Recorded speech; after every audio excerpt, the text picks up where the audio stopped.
Welcome everybody to Off the Cuff. I am Adam Banks, broadcasting from Hyman, Kentucky in the TV24 studios. Thank you for watching. Typically, this is a podcast where you can just normally listen to us, but today you can watch me do the podcast. In the studio, I have Knott County Circuit Court Clerk candidate Dale Hamilton, and the purpose of this interview is to give the people of Knott County an opportunity to get to know Dale a little bit better. So I'm going to ask him questions like, why do you want to be clerk? What would make you a good clerk? Etc. So with that being said, Dale, are you ready to rock and roll? Thank you, Adam, for coming to Hyman today, for one thing. It's no problem at all. So I want to start off the interview by letting people know how we know each other. You coached me in basketball my 5th and 6th grade year at Beaver Creek Elementary. So go ahead and let everybody in Knott County know that I was the greatest player to ever touch the Beaver Creek Elementary floor. Well, now, first of all, we don't want to lie. Politicians never lie, so we don't want to put a stigma on that. That is true.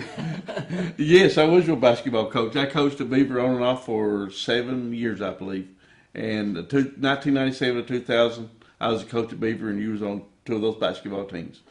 And we had a great time and a good team. We did, and I'm sure that some of your former players and my former teammates are watching this, and they're probably laughing their head off because they know that that's totally not true. Dale hardly ever put me in, and I rode the bench, so I'm just having some fun with you. So you taught school for 24 years, and you coached basketball. You taught elementary and middle school. Yes. So it makes me want to ask the question, what made you want to be a teacher and a basketball coach? Well, when I graduated from high school and started college, I was like most young men. I had no direction, didn't know what I wanted to do.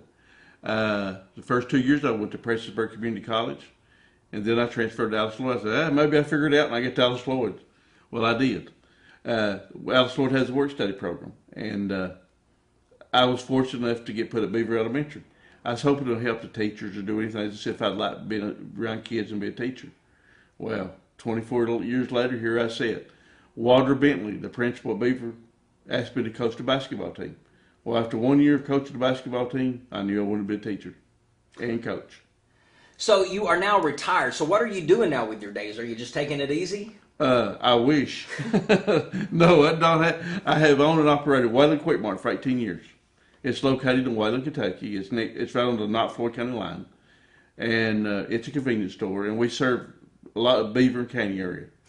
Okay, I think that's great. Anytime a grocery store or a gas station comes into a small community, I think it does nothing but help the community and the economy. So that's excellent. You also sit on a lot of boards, and we're going to talk about each one of these boards. But the first board I want to talk about is the Knott County Water and Sewer District. You've sit on that board now for 19 years. You were appointed in 1999 as one of the first members. Yes. You now currently serve as the chair on that board. Vice chair. As the vice chair. So I read something very interesting. When you started out sitting on that board, there was approximately of 10% of Knott County homes that had safe drinking water. But that's not the number today. What is it? The number today is 85%. When we first started, like I said, I was the first one appointed in 1999.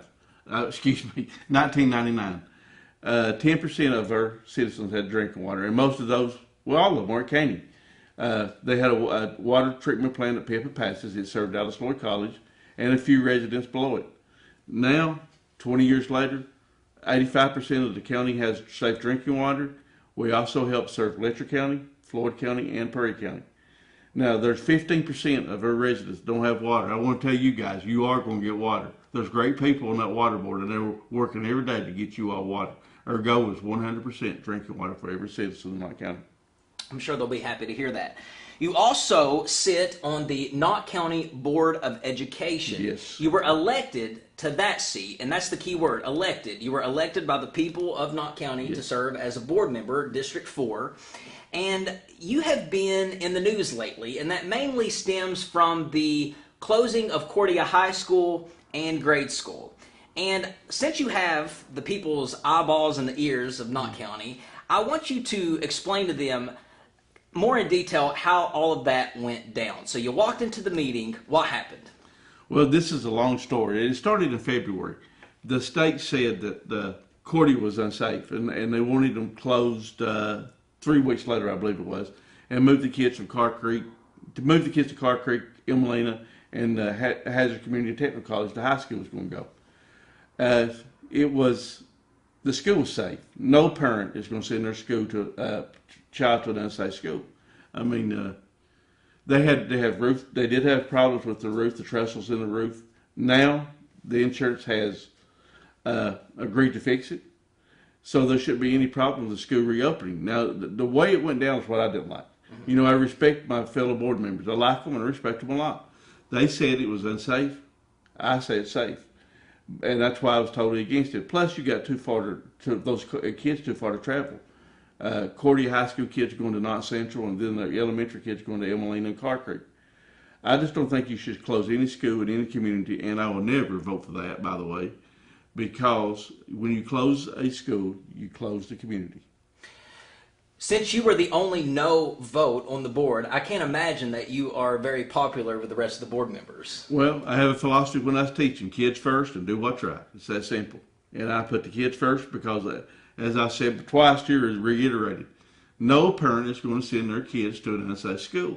I taught 24 years. I wasn't going to unsafe school, and nobody would.